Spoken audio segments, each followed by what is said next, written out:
Welcome back to the channel. Today, we're diving into a true icon of Cold War-era armor, the M47 Patton.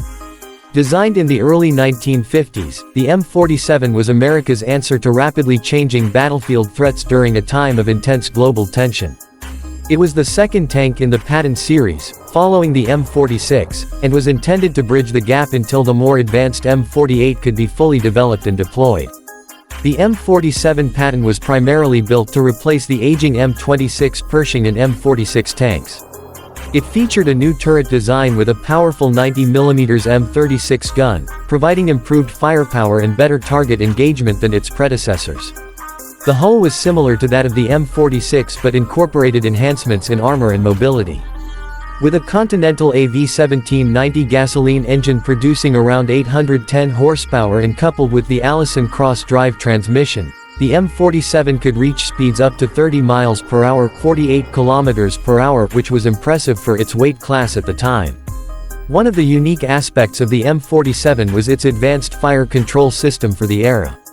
It came equipped with a stereoscopic rangefinder, allowing gunners to better estimate distances to targets. Although this feature was high-tech back then, it made the tank's profile slightly bulkier and sometimes challenging for crews to operate efficiently under combat conditions. Interestingly, the M47 never saw combat under U.S. command, as it was quickly deemed a stopgap solution. However, it found a second life overseas. The U.S. exported thousands of M47s to NATO allies and other friendly nations. Countries like West Germany, Italy, France, Turkey, and Iran used the M47 extensively, and some even modified and modernized the tank for extended service.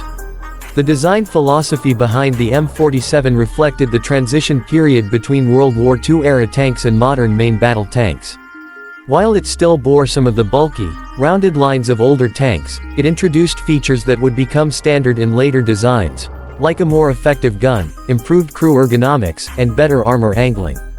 Over time, the M47 was phased out in favor of the M48 and later the M60. But many M47s continued serving around the world well into the late 20th century. In some regions, especially in the Middle East and South Asia, the M47 was used in active combat roles even in the 1980s and beyond, a testament to its durability and adaptable design. So whether you see it in old training footage, parked in military museums, or repurposed as target hulks, the M47 Patton remains a memorable chapter in armored warfare history. It stood as a symbol of mid-century military engineering, straddling the line between old-school steel beasts and the sleek, digital war machines of today. If you enjoyed this look into the M47 Patton, hit that like button, subscribe, and stay tuned for more military legends right here on AutoVibes 1. See you in the next one.